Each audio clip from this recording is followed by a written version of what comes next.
Amados irmãos, hoje nós vamos iniciar uma série de 3 aulas no livro de Jeremias. Então você já pode ir abrindo lá, Jeremias, deixa eu só abrir aqui.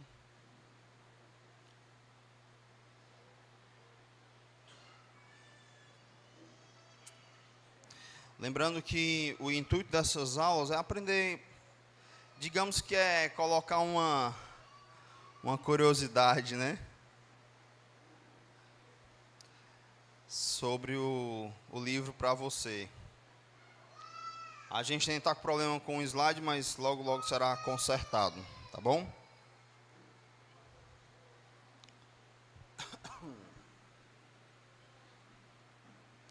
Jeremias. Vamos então orar mais uma vez ao nosso Deus. Senhor, nos ajuda, Deus, a extrair o máximo para nossas vidas desses estudos.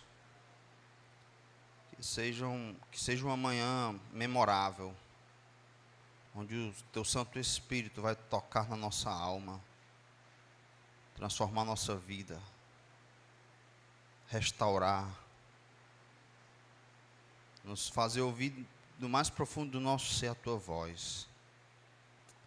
Em nome de Jesus eu te oro confiado na Tua graça. Amém. Essa última canção, ela é bem emocionante, porque ela fala muito a respeito dos momentos em que são negros na nossa vida, né?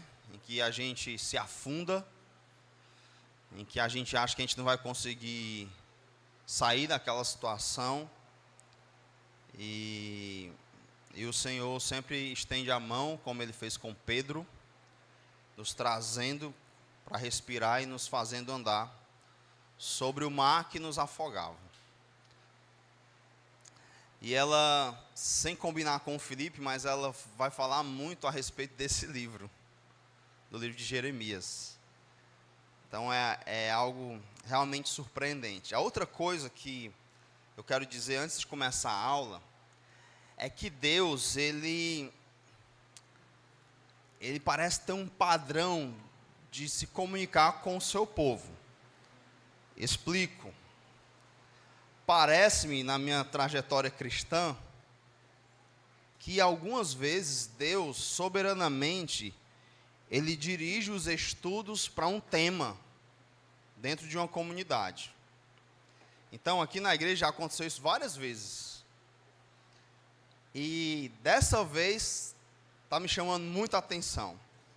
Porque tudo que nós vamos aprender em Jeremias é exatamente o que nós vamos aprender hoje à noite.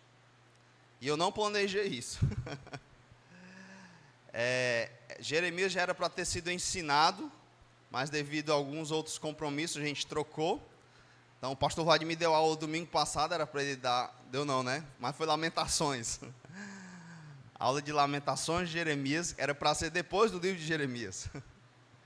Enfim. E aí o texto que nós vamos ver hoje à noite vai tratar praticamente da mesma coisa. Então nós vamos ver, e isso é fantástico, porque nós vamos ver Deus tratando o seu povo com um padrão dentro da antiga aliança e o mesmo padrão dentro da nova aliança. Muito incrível isso. Estou introduzindo dessa forma para dizer para você, fique muito atento. Não perca o que Deus vai dizer, tá? Ele certamente vai nos ensinar grandes coisas. Então vamos lá, Jeremias, que o Senhor nos abençoe e fale conosco. Não tem imagem, né? Jeremias, a palavra, o nome, né, significa Javé exalta ou Javé funda, no sentido de fundamentar. Isso que significa o nome desse profeta. O autor do livro é o próprio Jeremias, apesar dele ter um escriba que escrevia lá para ele. Devido aos detalhes biográficos, ele é o profeta mais conhecido da Bíblia. Narra sobre sua vida pessoal mais do que qualquer outro profeta. Então, se você quer conhecer bem um profeta, você lê o livro de Jeremias, que fala muito a respeito dele mesmo. Os seus sentimentos, as suas dores, o seu choro. E é interessante isso, porque eu estou lendo Jeremias no meu devocional, e aí você começa a olhar para ele e você passa a se identificar muito com ele. Porque ele é um ser humano como nós, vai ter seus momentos difíceis, na verdade a vida dele é muito difícil. E mesmo sendo um homem piedoso em meio a um povo tão pecador e rebelde, ele também tem seus momentos de fraqueza. E nós vamos aprender muito com a vida desse homem. Ele nasceu em 645, na vila de Anatote, 5 quilômetros a norte de Jerusalém. Filho de Euquias, um sacerdote. Então acredita-se que ele tanto era profeta como sacerdote, desenvolvia os dois papéis. Parecia ser bem sucedido financeiramente, porque num tempo de crise em que Israel estava, de escassez, de pobreza, o cerco já estava formado, ele então compra um terreno. Deus manda ele comprar um terreno, e aí Jeremias então compra esse terreno justamente nessa época, né, de tanta dificuldade. Então era alguém no mínimo organizado, investidor, que tinha dinheiro num tempo difícil, certo? O que nós vamos perceber também em Jeremias, que é muito legal aí para os pregadores, né? E para qualquer pessoa que fale do Evangelho. Ontem eu estava ajudando um irmão a ir dar uma mensagem, e aí ele me pediu ajuda, né, para ajeitar o sermão e tal. Aí depois eu comentei, ele mandou o sermão para mim e tudo. Aí eu disse: quando você for ensinar, você ensine com paixão, assim, com vontade. Ele disse: como assim? Assim, aquele negócio assim, como se fosse a última vez que você fosse pregar, depois todo mundo fosse morrer. Assim, a sua última chance ali, pregue como alguém que realmente acredita no que está falando.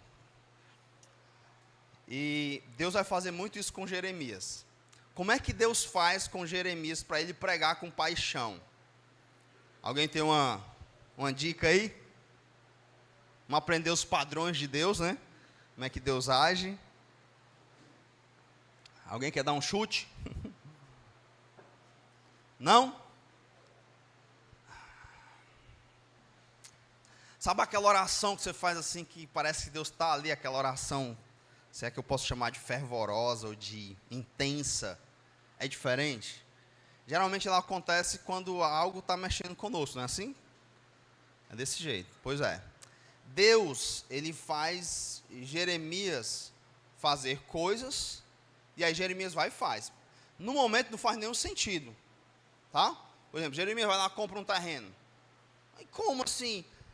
A mensagem de Jeremias é que tudo ia ser destruído e todo mundo tinha que ir pacificamente para a Babilônia como escravo. Quem ficasse ia morrer de fome ou à espada. Quem resistisse. Então a mensagem de Jeremias é essa. Chegou a hora do julgamento, vocês têm que aceitar o julgamento. Vai ser sola aqui até dizer chega, e vocês têm que aceitar pacificamente. Então, quando a Babilônia vier, todo mundo se entrega. Essa era a mensagem de Jeremias. Aí Deus diz para ele: ei, vai lá e compra um terreno. Faz sentido isso? Isso aqui vai ser tudo destruído, não é? Aí Deus diz: é porque eu ainda vou restaurar isso aqui. Aí ele vai e compra o terreno, depois é que vai fazendo sentido. Isso vai acontecer várias vezes no livro. Vai lá e faz isso. Vocês lembram de Oséias? Né? Tem que casar com alguém que geralmente você não casaria, para você saber o que eu sinto. Aí quando o cara vai dar uma mensagem, ele não está dando só uma informação. Ele está dando algo que arde dentro dele. Ele sabe mais ou menos o que Deus está sentindo. É diferente. É a ideia de você pregar o que vive. ou de o texto fala com você primeiro antes de você falar com os outros. Então, no livro de Jeremias, a gente vai aprender muito isso. Ele é muito envolvido com tudo, emocionalmente até. Então, deixa eu dar algumas datas só para a gente se situar aqui. Em 722, você tem Isaías, o profeta Isaías, que é antes de Jeremias. Ele ficou avisando: pessoal, vocês estão pecando. Pessoal, vocês estão pecando. Quem lembra qual era o pecado principal, assim, ou os dois principais de Israel? Quem lembra? Idolatria e o que mais? Injustiça social, tinha muito. Mas tem um que os levou para a Babilônia. Que não descarta esse que o diácono Alex falou.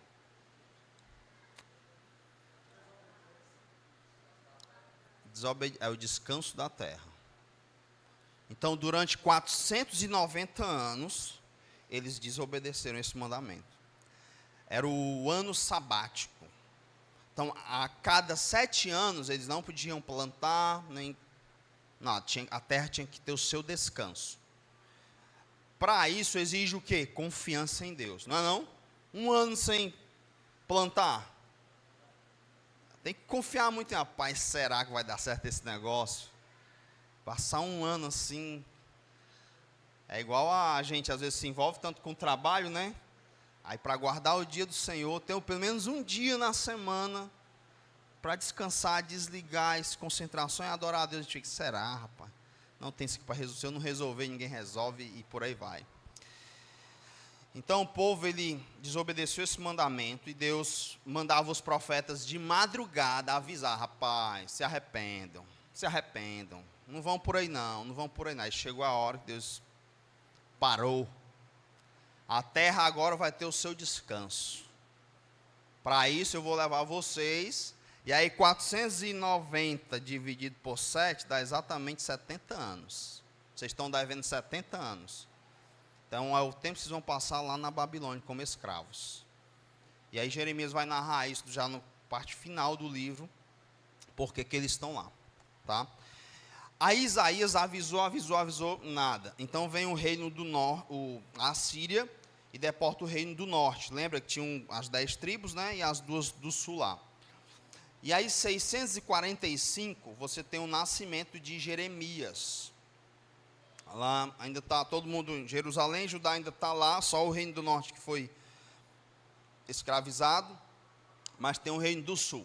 E aí vocês vão lembrar que tem o rei do norte, o rei do sul, e vão ter os profetas que profetizam para o norte e para o sul também. O sul sempre foi o mais piedoso, digamos assim, né? O norte era bagunçado o negócio. E aí eles continuaram avisando. E nada do povo obedecer. Viram o que aconteceu com o reino do norte, mas você sabe aquele momento que você tem um pecado e aí fica brincando e não acontece nada. Aí você vê acontecendo com outro, mas você, não, dá para ir mais um pouquinho. É o reino do sul. E aí quando é em 627, ele é chamado para o ministério. Então ele nasce em 645 e ele é chamado em 627. É curioso que quando ele é chamado, ele vai dizer: Senhor, eu sou apenas uma criança, eu não sei falar. E tal, né? Só que ele já tem 18 aninhos. Mas, assim como Moisés, também usou a desculpa de não saber falar. Então, em 605, os anos estão decrescendo porque antes de Cristo. 645, você tem o nascimento dele. E aí, 627, aos 18 anos, ele é chamado. E em 605, 40 anos, agora ele tem, é o momento em que Israel é invadido pelo exército babilônico. Tá? É nesse período aqui que Daniel vai, Ezequiel também vai ser levado para o cativeiro. Jeremias não vai, ele continua em Jerusalém, e aí ele é preso, ele apanha muito, as pessoas tentam matá-lo, é uma vida de sofrimento. Se você ler assim, ele é conhecido como o profeta chorão, mas você chora também lendo. Tá? Então, esse camarada, ele sofre demais. Vamos falar sobre isso. Como é que um homem de Deus sofre tanto assim por causa do pecado de outros, tá? Então, em 605, eles são levados acontecem 3 levas, né? Os escravos não são levados de uma única vez. 605 é a primeira, 597 a segunda e 586 a última. E aí, em 561, você vai ter a conclusão do livro. Então, tudo indica que Jeremias, a mensagem dele era: vão pacificamente para a Babilônia, porque Deus vai julgar. Quem ficar aqui vai morrer de fome, quem resistir vai morrer à espada ou à peste. Então, vai. Trinca os dentes e vai. Aguenta a pancada agora. Certo? Era essa a mensagem dele. Aí tinha os outros profetas que diziam: não, Deus vai nos dar livramento, Deus vai nos socorrer e tal. E a mensagem de Jeremias era o teólogo da desgraça, Martinho. Era todo mundo dizendo: não, Deus vai ouvir nossa oração, Deus vai salvar a gente, Ele vai mandar socorro. Eles tinham uma aliança com o Egito, né, e acreditavam que ia vir esse socorro de lá. E Jeremias diz: não, é mentira. E aí, quem é que queria ouvir Jeremias, né? É melhor acreditar em quem está dizendo que vai dar certo. Igual o século 21, né? Vai dar certo. E era a maioria. Então, ele era uma voz ali. Enfim, aí ele apanhava, era jogado no buraco, na lama, em cisterna. Os sacerdotes conspiravam para matar ele. Enfim. E aí, ele não é levado para a Babilônia, porque tem tipo uma revolta, uma pequena revolta, e prende, ele está preso no momento em que é invadido Israel, e aí depois ele é levado para o Egito à força. Aí na tradição rabínica acredita-se que no final da vida dele ele é levado para a Babilônia, de onde ele vai narrar lá os últimos dias do 5º rei que acompanha a vida dele. Então ele passa por pelo menos 5 reis, e o último já está na Babilônia, e o livro vai narrar sobre isso. Então acredita-se que ele pode ter ido para a Babilônia no final da sua vida, quando o Egito também vai sofrer. E aí ele vai estar entre os seus 85 e 90 anos. Então ele é chamado aos 18, aos 40, as profecias dele começam a se cumprir, e aí ele vai para o Egito, e aí com os seus 85 a 90 anos, ele vai então para o cativeiro babilônico, onde está Daniel, seus amigos, e Ezequiel também. Então, você vai ter, só para situar vocês na história, então você tem, deixa eu voltar aqui, então você tem 722, o reino do norte é levado, 605, começa o reino do sul ser levado para Babilônia, tá certo? E Jeremias, ele está aí em 627, onde ele é chamado, com 18 anos, tá certo? Então a vida dele acontece aí, e a história que ele vai narrar acontece nesse período também, ok? E o livro é concluído em 561. Aí você tem o 561, aí você passa aí para 538, alguns anos, e aí você vai ter o retorno dos judeus já para Jerusalém. E aí provavelmente Jeremias não estava mais vivo nessa época. Daniel ainda estava vivo, então acredita-se que ele passa mais 2 anos na Babilônia e morre. Ele não volta para Jerusalém. Então em 538, Israel retorna. 536, inicia a construção do templo e vai até 516. Então o templo é reconstruído em 20 anos. 520, você tem 536, eles começam logo reconstruindo o templo, mas aí eles param devido às perseguições, às dificuldades e tal. E aí 520, você vai ter então os profetas Ageu e Zacarias exortando o povo a quê? A retornar à construção do templo. Então estava todo mundo preocupado com as suas casas e tal, e aí é quando Ageu vai então falar, exortá-los. 483 a 473, você vai ter os acontecimentos do livro de Esté, E aí você tem 458, Esdras retorna, e 445, Neemias retorna. Só para vocês saberem, está todo mundo pertinho ali, tá? Então, quando você for ler, você saber em que momento os eventos acontecem. Por exemplo, Esté, o povo já tinha retornado, está com 100 anos.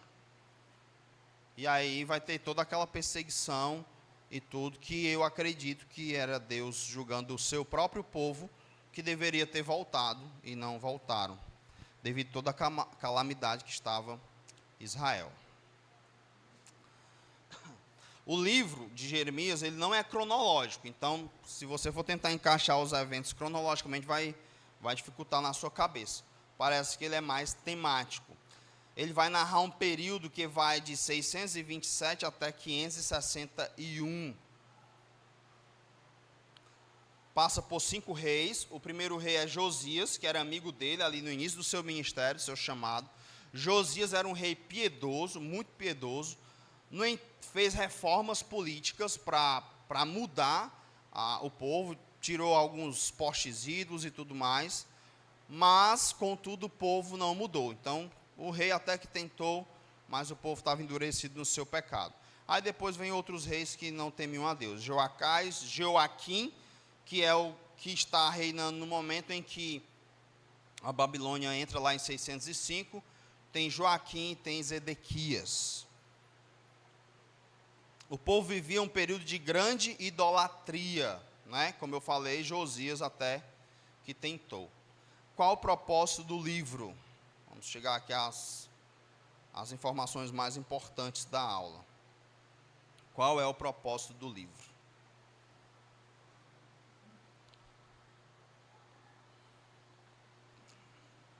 O propósito do livro é dizer para nós, para o povo de Israel, que o pecado não compensa. O pecado não compensa. Uma hora vai vir a colheita. O juízo de Deus virá. Nós da Nova Aliança não acreditamos muito nisso, tá? Não acreditamos. Por isso a igreja, ela brinca tanto com o pecado. As pessoas brincam tanto. Mas nós vamos aprender hoje à noite, que é um texto para a igreja, que é a mesma coisa aqui. O juízo vai vir. Não é que Deus ele vai nos condenar, porque ele já condenou Cristo em nosso lugar, certo? Mas aí Deus vai deixar a gente fazer o que quer? Ele açoita, ele disciplina qualquer que recebe por filho. Então, a sua maravilhosa graça, a sua fidelidade, as promessas feitas de que nós seremos salvos, apresentados irrepreensíveis diante dele, essas promessas não são anuladas. Ou melhor, essas promessas não anulam a sua disciplina, ou o seu juízo contra o seu povo. Então, o livro de Jeremias, no capítulo 31, vai ter a grande promessa da nova aliança, de que vai fazer uma nova aliança com o seu povo, o povo de Israel, o povo de Judá. O texto é claro. E essa nova aliança nos alcançou com o perdão de Deus. A inauguração é o sangue de Cristo na cruz. Mas isso, então, dentro do livro de Jeremias, você tem essa promessa de que Deus vai restaurar. Ele fala do milênio, de como é que vai ser e tudo. Mas isso não anula o juízo dele. Vocês vão para a Babilônia do mesmo jeito. Um dia vocês vão voltar. Eu vou restaurar vocês. Vou castigar a Babilônia. Vou castigar quem está castigando vocês. Vou prestar conta com todo mundo. Mas vocês não vão escapar do juízo. Plantou, aguente a colheita agora. Pois ela virá com toda certeza. Isso aqui, meus amados irmãos, tem que tem que encher nosso coração de temor. À medida que eu vou lendo Jeremias, é uma das orações que eu faço, e é algo que eu percebo que Deus vai fazendo em mim. Temor. Temor. Lembra que quando a igreja nasce, Ananias e Safira vão lá e não mentem, né, para a igreja? Quem matou eles? Deus. E aí a igreja foi visitada com temor. A igreja de Corinto, Deus está matando um bocado de gente, que a gente vai aprender hoje à noite. Hoje vai ser o dia de morte, né? Mas isso é para encher nosso coração de temor. Sabe por quê? Sabe aquele pecado que você... Não é? E aqui eu não estou pensando num pecado mirabolante, não. A gente tem essa mania de ter uns pecados aceitáveis, né? Você acha que Deus não vai julgar esse pecado aceitável? Você está aí cometendo anos e anos. É uma coisa que não incomoda. Você não sofre as consequências. Não é? Então vamos pensar aqui numa mulher insubmissa, que diz respeito ao marido. Aí o marido vai aguentando ali anos. Isso não muda. Você acha que Deus não vai julgar isso, não? Aí às vezes a gente nem sabe, né? Às vezes camarada morre, aí você fica viúva sofrendo aí. Aí você nem imagina que pode ser isso. A gente nunca imagina que pode ser pecado, não é? Eu contei para vocês uma história de um colega meu. Que ele aprontou lá e aí Deus... A amante pegou uma grave doença e ele estava assim, não sei, tô ponderando aí, botando na balança aí. O que é melhor? Se eu fico em casa, se eu saio e tal. Eu disse, cara, tu pensa que tu é quem? Tu vai esperar, eu disse assim, tu vai esperar Deus queimar a tua família também? É porque, tá entendendo? Não há temor. A gente vai empurrando com a barriga, empurrando. Falta culto por tudo. Você acha que Deus não percebe, não? Às vezes eu exorto alguns rapazes e até pessoas casadas. Porque qualquer outro evento, qualquer rolê que os jovens inventam e tal, vôlei, futebol, tá lá o pessoal. Aí quando é para o culto, uma programação da igreja, não há o mesmo esforço. E eu vejo de perto, eu chamo e eu falo. Sabe por que eu falo? Não é porque isso me incomoda, é porque tu não está pensando não que Deus está vendo isso. Ou vocês acham que Deus não vê? Quando é para as coisas dele, você faz corpo mole. Quando é para as outras coisas, será que Deus vê isso? O que vocês acham? Ele sente isso. Ele sente a rejeição do nosso coração, o desprezo pelo reino dele. A gente se esforça, vai acabado para o trabalho, doente. Aí quando é para as coisas dele, ele está vendo. Se a gente vê, imagine ele. Aí você acha que ele vai aguentar isso aí até quando? Chega uma hora que ele diz, ei, vem cá. Isso é amor. Ele chama a gente para uma conversa. Bora reparar isso aqui. Vamos tratar isso aqui hoje. Vamos arrancar esse ídolo aqui hoje. Aí é dor. E ele vai fazer. Pode ter certeza. A minha oração, meus irmãos, é que Deus visite essa comunidade com temor. A gente teme a tudo nesse mundo. Teme perder isso, teme perder aquilo, mas não teme o Senhor. Não tem reverência, não tem respeito. E a mensagem de Jeremias é assim, ó. Plantou, vocês vão colher agora. Jeremias não é um profeta mau, vou já falar mais um pouco sobre isso. Ele está chorando com isso, o coração dele está sangrando. Vocês vão se surpreender com alguns textos de Jeremias e como Deus responde a ele, para a gente aprender sobre o caráter santo de Deus. porque de Deus não se zomba. Você pode fazer hora, zombar, dar desculpa amarela para o seu patrão, para o seu marido, para a sua esposa, para quem for, mas para Deus. Você acha que Cristo morreu? Às vezes eu falando do evangelho para um pessoal, aí eu disse assim, Jesus está voltando, vocês acreditam nisso? Aí ele disse, rapaz, Jesus voltar, vão matar ele do mesmo jeito. Eu disse, você se engana. Daquela vez ele veio para morrer, dessa vez vem para julgar. Nosso Cristo, nosso Deus, Baxter vai dizer que o Espírito da graça não aceita ser humilhado e desprezado.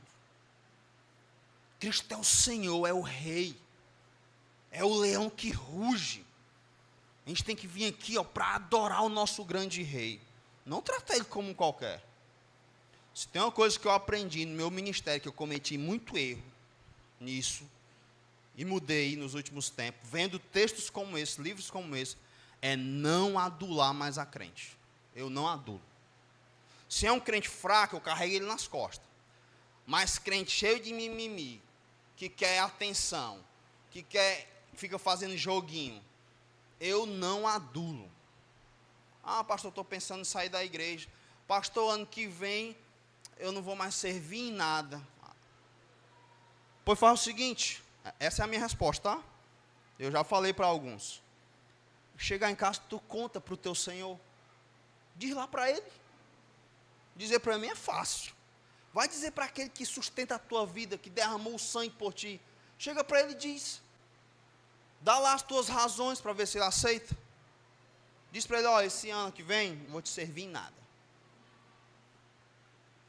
Não, irmãos, não é falta de temor, não.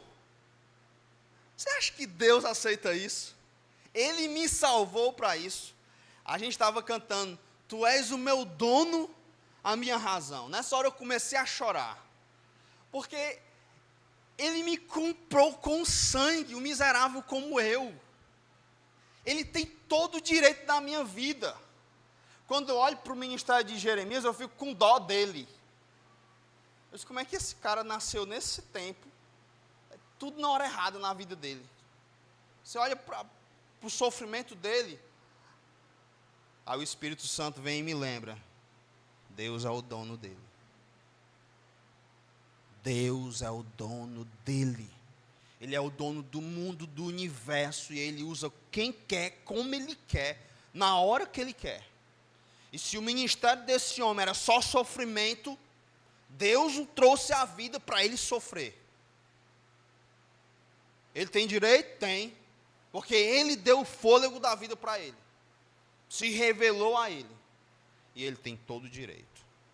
O Deus revelado nas Sagradas Escrituras não aceita ser tratado como um qualquer. Não aceita. Então, a mensagem, o propósito desse livro é dizer, aprenda a viver a colheita, para não sofrer mais. Irmãos, isso aqui é libertador. Eu já fiz muita besteira na vida, eu sei que vocês também. Como é que eu faço? Primeiro eu reconheço que eu pequei contra Deus. Aí eu peço perdão. Aí eu engulo o choro. Eu trinco os dentes. E eu louvo a Deus, que eu sei que quando Ele vai me açoitar, Ele é misericordioso. E aí eu evito ficar chorando a pancada que eu estou levando. Eu fico sempre lembrando que ainda assim Deus não está me castigando como eu merecia ser castigado.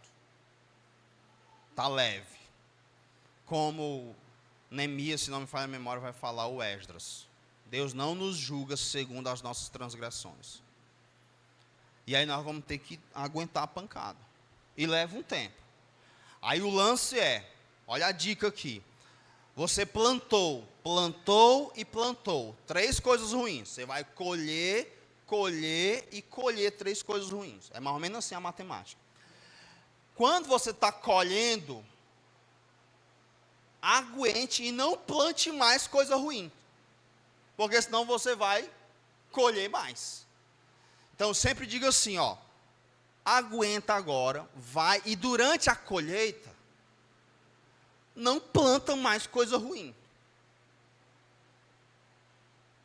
Agradece a Deus por isso. Às vezes você entra em dívidas.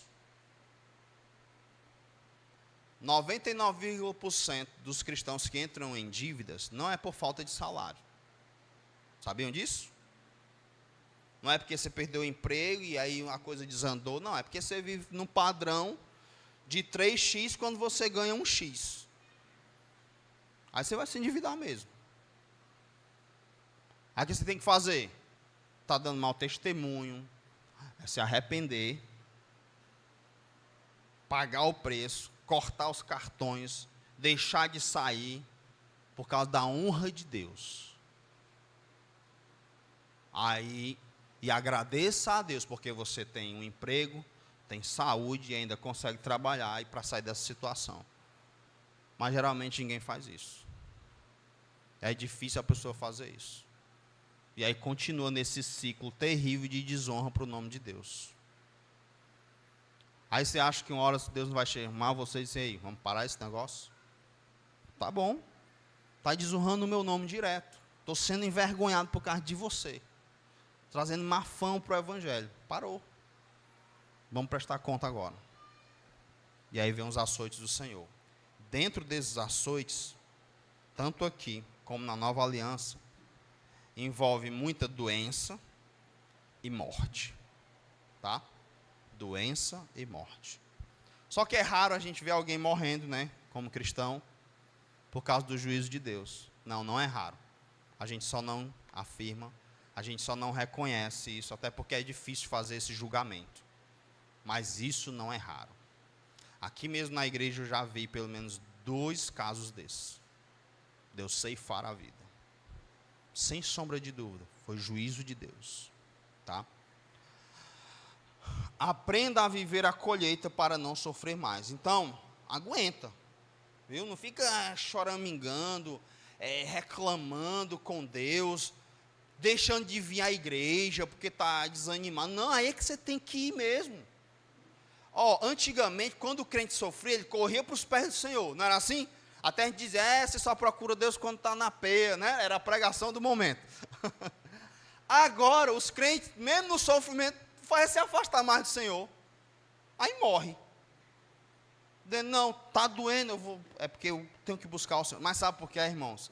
Porque não há temor e as pessoas não acreditam mais que Deus castiga. Essa mensagem, ela incomoda, mas essa é a mensagem do livro. Deus castiga. Deus açoita o seu próprio povo. Ele continua amando e cuidando do seu povo. Essa é a mensagem também de Jeremias. Mesmo com todas as desgraças que ele vai colocar sobre o seu próprio povo. Mas ele continua amando e cuidando do seu povo. É um pai maravilhoso que açoita o filho. Não é um pai irresponsável. Que o filho apronta e diz, deixa para lá. Não, depois esquece. Não, ele açoita. Louvado seja ele por isso, porque se não fossem seus açoites, eu não estava nem aqui falando com vocês. Então, o profeta é o mais falado. E isso aqui não está aqui por acaso. A sua biografia vai nos ensinar muito. Então, vamos ver alguns textos a respeito desse homem. Então, abra aí Jeremias 15.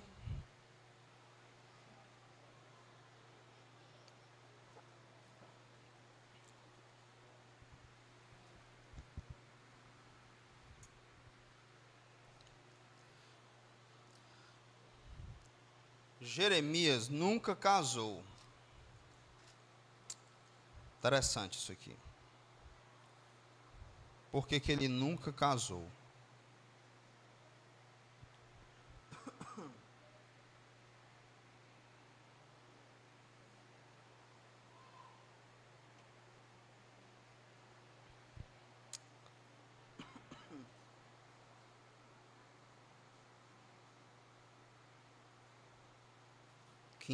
De 1 a 4, eu acho que eu anotei a referência errada. Ok, se eu lembrar depois É o 16, 15, 16? Obrigado, irmão Alex. Coloquei o 15 ali. Então, veio a minha palavra do Senhor, dizendo: não tomarás mulher, não terás filho, nem filhas neste lugar. Porque assim diz o Senhor acerca dos filhos e das filhas que nascerem neste lugar, acerca das mães que os tiverem e dos pais que os gerarem nesta terra. Morrerão vitimados de enfermidades e não serão pranteados, nem sepultados, servirão de esterco para a terra. A espada e a fome os consumirão, e o seu cadáver servirá de pasto às aves do céu e aos animais da terra. Lembra que eu disse que ele nasceu no momento errado? Claro que não, né, irmãos? Deus é soberano. Mas ele não podia, não devia casar e nem ter filhos. E aqui eu vejo também a graça de Deus na vida dele. Ia ser muita dor, muito sofrimento, né? Então esse era o momento da vida dele. Por isso que eu digo assim, não tem como mudar esse momento. O povo, e aí Jeremias, note bem, Jeremias não está sofrendo por causa do pecado dele. Às vezes nós vamos sofrer por causa do pecado de outros, que é o caso dele aqui. Ele não vai poder casar, nem ter filhos, porque ele nasce, ele é chamado para o ministério no momento em que Deus vai prestar contas com o povo. Olha só o capítulo 15 agora.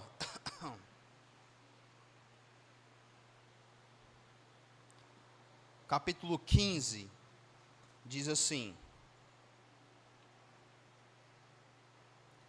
disse, porém, o Senhor: ainda que Moisés e Samuel se pusessem diante de mim, meu coração não se inclinaria para este povo. Lança-os de diante de mim, para este povo, lança-os de diante de mim, e saíam. Quando te perguntarem, para onde iremos? Dir-lhe-ás, assim diz o Senhor: o que é para a morte, para a morte. O que é para a espada, para a espada. O que é para a fome, para a fome. E o que é para o cativeiro, para o cativeiro. Porque os punirei com 4 sortes de castigos, diz o Senhor: com espada para matar, com cães para os arrastarem, e com as aves do céu e as feras do campo para os devorarem e destruírem. Quando Deus diz para Jeremias, ainda que Moisés e Samuel me pedisse, eu não ia ouvir. Jeremias está orando a Deus, clamando, e do capítulo 14 até o 15, ele vai fazer 3 momentos pedindo a Deus, insistindo para Deus ter misericórdia do povo. Olha só como é que ele começa a sua primeira oração, do capítulo 14, verso 7. Incrível essa oração. Posto que as nossas maldades testificam contra nós, ó Senhor, age por amor do teu nome, porque as nossas rebeldias se multiplicaram, contra ti pecamos. E aí você vai ver o padrão dos profetas, dos servos de Deus, que clamam pelo povo de Deus. Mesmo eles sendo pessoas piedosas, ele sempre se inclui. Nós pecamos contra ti. Por Deus, que a gente não pode reivindicar nada, nos salve pelo menos por amor ao teu nome. Porque vocês lembram que eles tinham essa preocupação com o nome de Deus. Quando Deus disse que vai matar o povo, então Moisés disse: Senhor, o que vão dizer as nações do teu nome? Como vai ficar a fama do teu nome? E aí agora Jeremias recorre a isso. Então nos salva por amor ao teu nome, porque a gente não merece. Então pelo menos pelo teu nome, pelo nome do Senhor. E aí Deus diz não, ele ora de novo, Deus diz não, ele ora a terceira vez, Deus diz: ei, deixa eu te dizer uma coisa, se Moisés e Samuel me pedissem, parece que tem uma hierarquia aí, né? Eu ainda não ia ouvir. esse povo vai sofrer. Esse povo vai sofrer. Então Jeremias não é alguém insensível com o sofrimento do povo. Ele está clamando, ele está diante de Deus, pedindo para Deus não castigar o seu povo. Mas Deus diz, não, é a hora. É a hora. Muito cuidado. Olha só como é que Deus vai fazer com o nome dele. Verso 4, capítulo 15.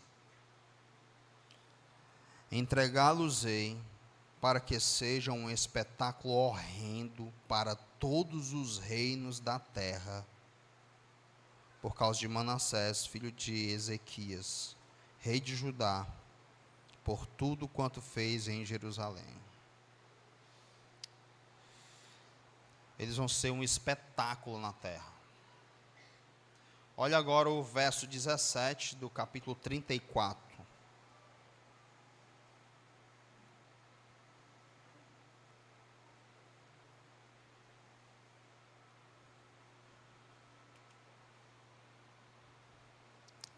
Amém? Portanto, assim diz o Senhor: vós não me obedecestes para apregoardes a liberdade, cada um a seu irmão e cada um ao seu próximo. Pois eis que eu vos apregou a liberdade, diz o Senhor, para a espada, para a peste e para a fome. Farei que sejais um espetáculo horrendo para todos os reinos da terra. Irmãos, eu tenho muito medo disso aqui. É o seguinte, ó. Deus, ele vai tornar o seu nome conhecido. Ou abençoando a gente, ou amaldiçoando a gente. De todos os jeitos, as pessoas vão olhar para o seu povo e vão ficar boquiabertos. O que ele faz com o seu povo. Então, às vezes, Deus pega uma família e abençoa grandemente, e as pessoas ficam, nossa, olha o que Deus está fazendo. Mas, às vezes, essa mesma família não teme ao Senhor, relaxa, e as pessoas vão olhar e vão dizer, nossa, olha o que Deus fez. Então, muito cuidado. Deus continua em missão, tornando o seu nome conhecido em todos os reinos. Pegando o seu povo e fazendo do seu povo um espetáculo terrível. Você tem noção disso? Um espetáculo terrível. Todas as nações sabem que esse povo é o povo de Deus, que essa terra é a cidade do grande Deus. E agora olha o que ele mesmo está fazendo. Então Jeremias, não adianta orar. Eu vou fazer desse povo um espetáculo horrendo para todas as nações. Todos saberão que ele é Deus e que dele não se zomba.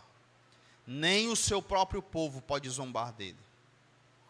Assim como ele expulsou as nações cananeias de Canaã, ele também expulsa o seu próprio povo,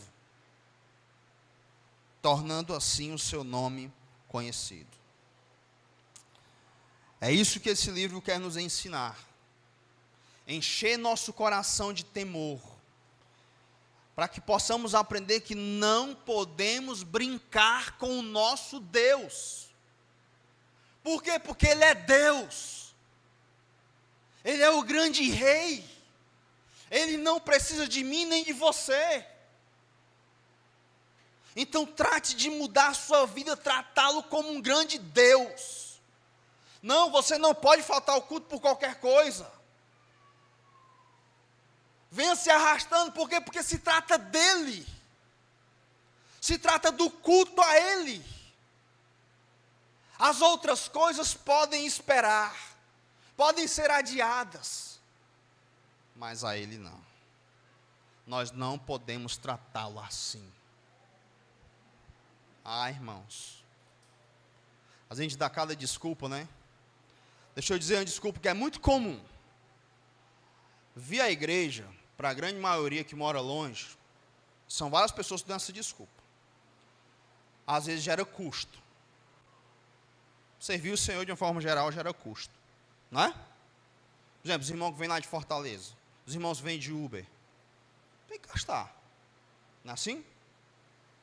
Aí, às vezes, o salário aperta. Aí o irmão chega e diz, pastor, é o seguinte, é porque eu vou ter que abrir mão de algumas programações da igreja e tal, vou ficar indo só no culto à noite mesmo, no domingo e tal, porque está apertado e tal, e tal, e tal. Beleza, eu acredito que Deus até entende. Aí vem um problema. Aí, como eu acompanho a pessoa de perto, eu vejo a vida dela. Eu não gosto nem de ir no Instagram. Às vezes eu pergunto só ao Denis, meu secretário, Denis, como é que está a vida dos irmãos no Instagram? Porque o pessoal, tudo que faz, posta lá, né? Aí o Denis vai me contando.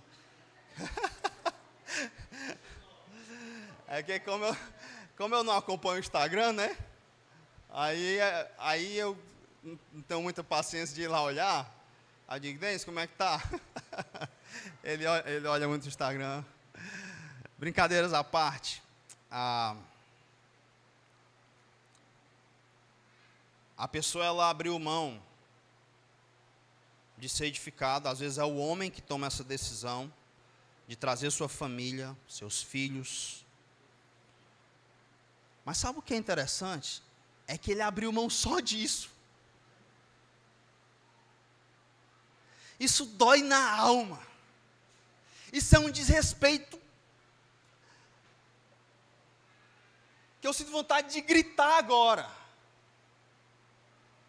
O nosso Deus não merece isso. É o meu Salvador, eu dependo dEle. Ai de mim se ficar faltando programação na igreja, porque eu sou fraco. Eu não posso me distanciar dEle. Aí a pessoa não abre mão da pizza, da academia, do yoga, do pilates, seja lá o que for, mas abre mão de servir a Deus. Aí você acredita na mentira que Deus vai aceitar isso? Ele não aceita ser tratado como um qualquer. A gente brinca, irmão, com Deus. É muito bonito. Para a igreja, não. Mas para isso aqui eu consigo. Para isso aqui, a igreja, o reino, é sempre em primeiro lugar a ser negociado, a ser sacrificado. As outras coisas não. Sabe por que eu estou avisando isso? Porque a mão de Deus vai pesar. Está aqui. Hoje à noite vai ter mais. A mão de Deus vai pesar. Deus não se deixa zombar. Eu queria poder chegar em cada um de vocês, pegar assim, no pescoço, como um desesperado, e dizer, ei, acorda. Você não pode tratar Deus assim. Vigia. A carne é fraca. Cuidado. Vai ser muita dor, muito choro. Está aqui o que ele diz, ei Jeremias, eles vão ser um espetáculo horrendo. Você quer ser esse espetáculo? Claro que não. Então trate Deus como Ele deve ser tratado. Porque esse é o padrão dEle. Tanto aqui na antiga aliança, como na nova aliança. Vocês viram o que Ele fez com Ananias e Safira? Esse foi um espetáculo horrendo. E todo mundo ficou, ei, peraí, esse Deus aí, ninguém pode estar mentindo assim de graça não. Muito cuidado, irmãos. Jeremias é conhecido como o profeta chorão. Ele vê a dor do povo, ele sofre e ele chora muito. Olha comigo o capítulo 14, verso 17.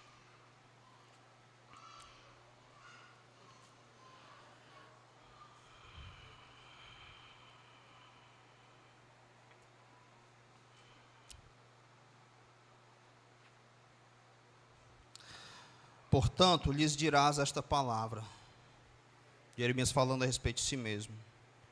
Os meus olhos derramem lágrimas de dia e de noite, e não cessem, porque a virgem, filha do meu povo, está profundamente golpeada, de ferida muito dolorosa. Agora olha comigo aí o verso 17 e 18 do 15.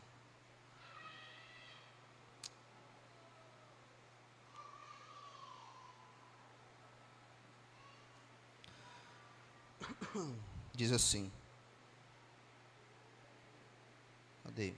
Nunca me assentei na roda dos que se alegram, nem me regozijei. Oprimido por tua mão, eu me assentei solitário, pois já estou de posse das tuas ameaças. Porque dura a minha dor continuamente, e a minha ferida me dói e não admite cura. Serias tu para mim como um ilusório ribeiro, como águas que enganam? Se você ler Lamentações de Jeremias, vai lá no capítulo 3. Só passar depois do livro de Jeremias. Lamentações de Jeremias, bem rapidinho.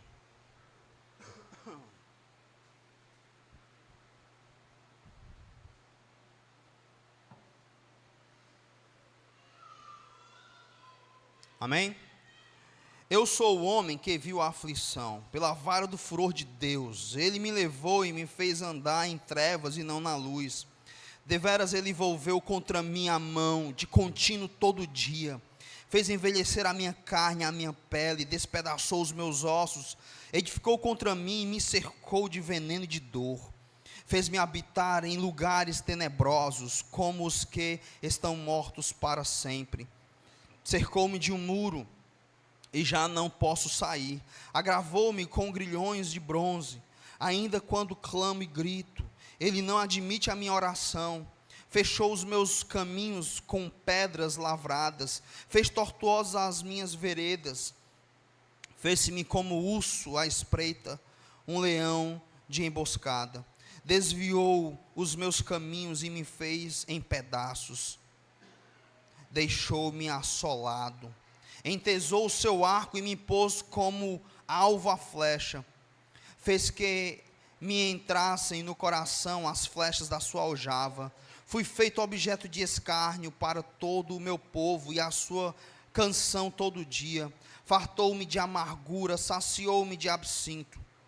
Fez-me quebrar com pedrinhas de areia os meus dentes.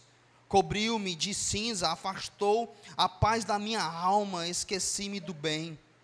Então disse eu: já pereceu a minha glória, como também a minha esperança no Senhor. Lembra-te da minha aflição e do meu pranto, do absinto e do veneno. Minha alma continuamente os recorda e se abate dentro de mim.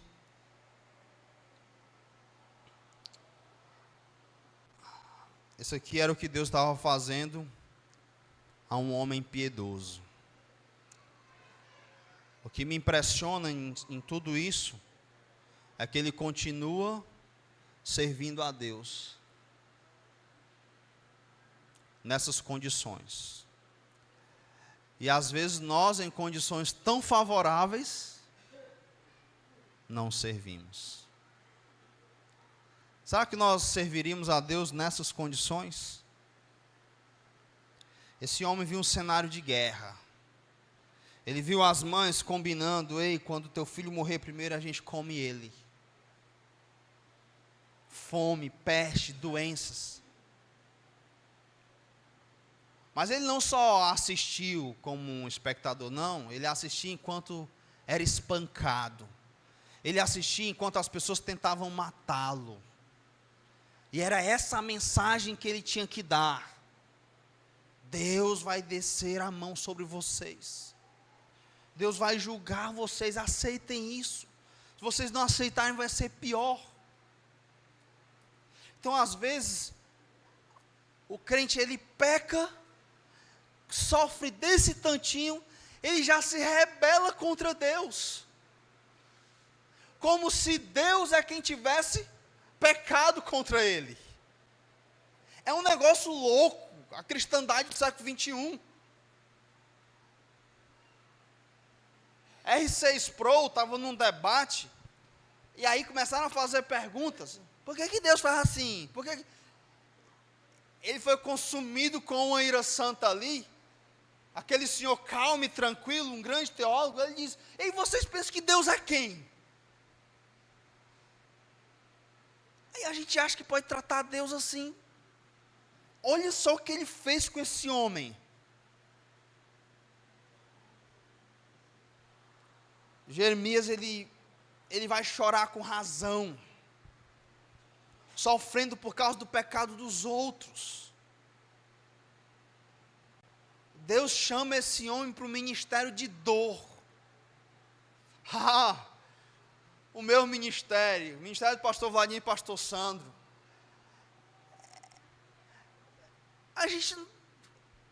Qual o nosso sofrimento comparado com isso aqui? Qual a nossa dor comparado com isso aqui? Qual o seu sacrifício pelo reino comparado com esse homem? Sim, ele também tinha os seus momentos de fraqueza. Esse homem amaldiçoou o dia que nasceu. Esse homem acabou de dizer que a aflição tomou conta dele, que ele perdeu a esperança, pereceu a sua glória, também com a esperança no Senhor. Mas o que ele faz? Qual é o grande ensino de Jeremias? Ele diz: quando eu lembro continuamente disso, a angústia toma conta de mim. Isso eram os flashes da guerra. Aí ele diz: eu quero trazer a memória que pode me dar esperança. Então ele está sofrendo por causa do pecado dos outros. Ele não se revolta contra Deus. Ele chora, ele abre o seu coração, ele diz: Deus, maldito aquele que deu a notícia do meu nascimento. Preferi que o Senhor tivesse me matado no ventre, ou então que minha mãe ficasse grávida para sempre. Mas eu não queria ver isso. É o momento dele em que ele abre o seu coração para Deus. E aqui também, diz: Deus pegou o arco dele e botou um alvo bem nas minhas costas. E encheu o meu coração das suas flechas. Era assim que ele sentia. É como quem diz: Deus, é pesado demais para mim isso aqui. E eu estou falando de um homem piedoso, que estava sofrendo por causa do pecado do povo. Mas a maioria de nós não é assim. Nós sofremos por causa do nosso pecado. E ainda assim queremos nos revoltar contra Deus. Jeremias, ele disse: eu quero trazer a memória que pode me dar esperança.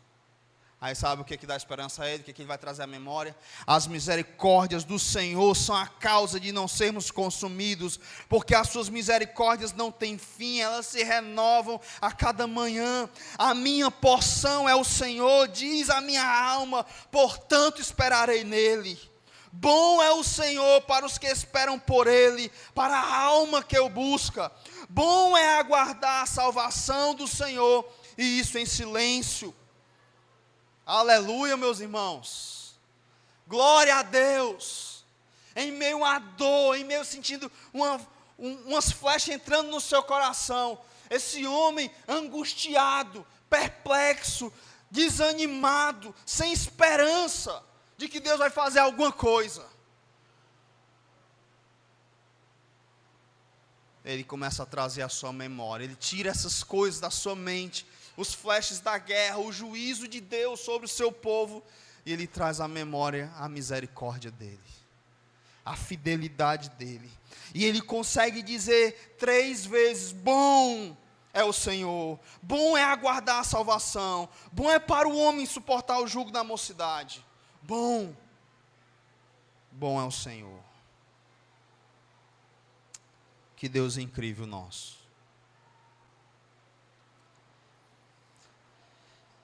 Deus, Ele é fantástico. Eu tenho orgulho dele ser o meu dono. de eu pertencer a Ele. Eu poder dizer para as pessoas: ei, meu Deus não é um qualquer. Não, você não sabe nada sobre Ele. Ele é incrível. Mas olha aí, Jeremias, tua vida, cara. Que vida é essa?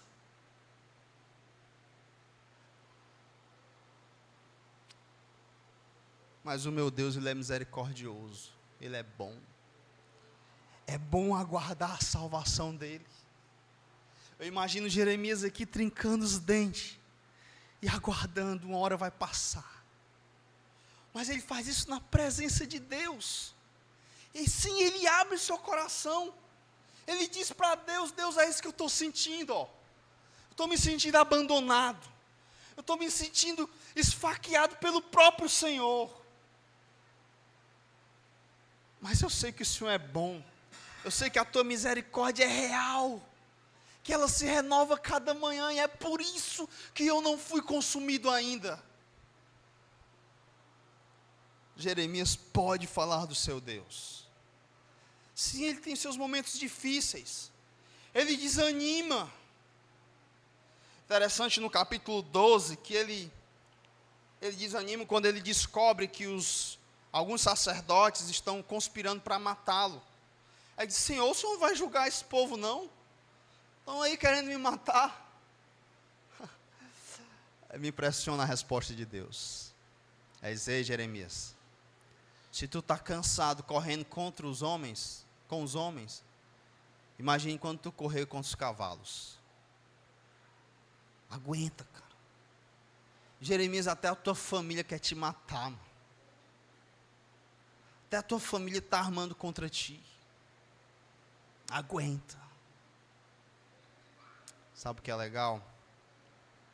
É que em meio ao cansaço de Jeremias, como vai dizer Isaías, os jovens se cansam e certamente se fadigarão, mas os que esperam no Senhor renovarão suas forças, subirão com asas como águia. É assim. Então aguenta, meu irmão, servindo o Senhor. Aguenta. A gente não faz nada pelo Senhor. Sempre que eu digo para Raquel: eu não quero recuar, é daqui para frente.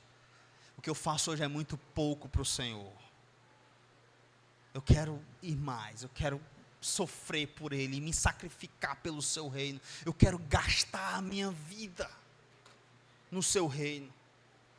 Por quê? Porque é justo. Ele merece. Ele é o nosso dono. É a razão da nossa vida, o motivo do nosso louvor, o motivo da minha alegria, da minha canção. Quero gastar tudo que tenho, tudo que sou, para Ele, por Ele e por meio dEle. E feliz é o homem que no final da sua vida vai poder dizer: completei a carreira, combati o bom combate e guardei a fé.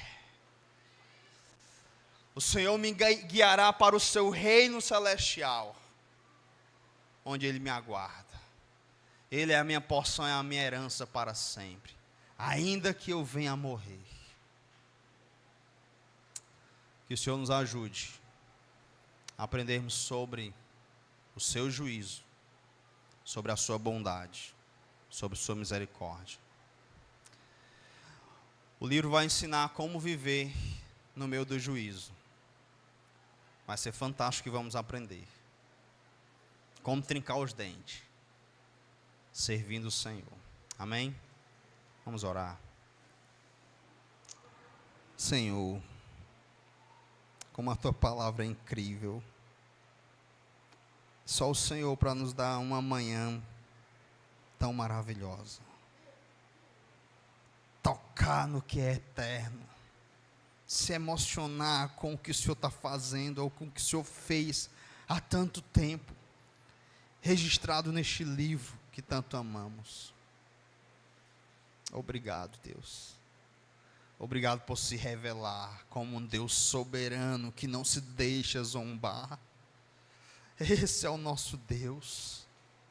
Esse é o Senhor do universo, o Deus dos deuses, o Rei dos reis, o leão da tribo de Judá. É o nosso Deus. Como teu povo, o povo de Israel dirá um dia: é Ele.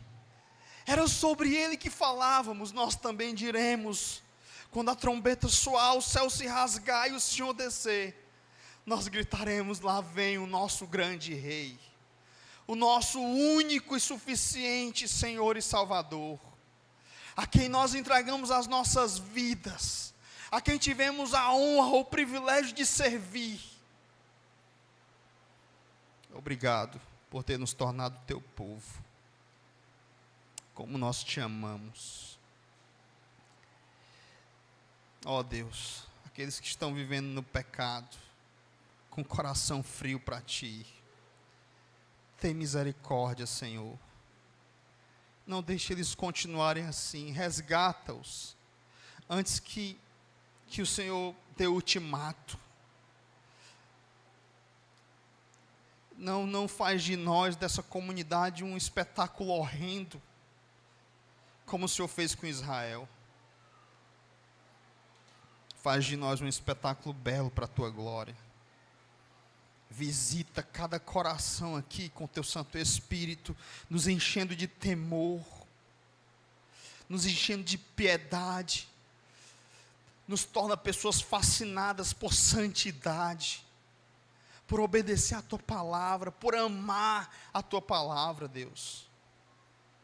Muda o nosso coração, nos dá poder sobre o pecado. Visita os irmãos que estão escravizados a algum pecado, liberta-os, ó Deus. Antes que chegue o momento do cativeiro, em que orações como essas não serão mais ouvidas. Nem mesmo se Moisés ou Samuel orar. Ajuda, Deus. Age com tua graça. Obrigado, porque se o Senhor vier nos disciplinar, nos açoitar, ou até mesmo nos matar, ainda assim continuaremos sendo o teu povo. O povo que o Senhor amou e comprou com o teu sangue. Obrigado porque mesmo se nos tornarmos um espetáculo horrendo, ainda assim seremos o teu povo. E um dia seremos apresentados diante de ti irrepreensíveis. Obrigado porque, apesar de nós, o Senhor nunca volta atrás às tuas promessas. O Senhor é fiel. Te louvamos por isso. Em nome de Cristo, amém.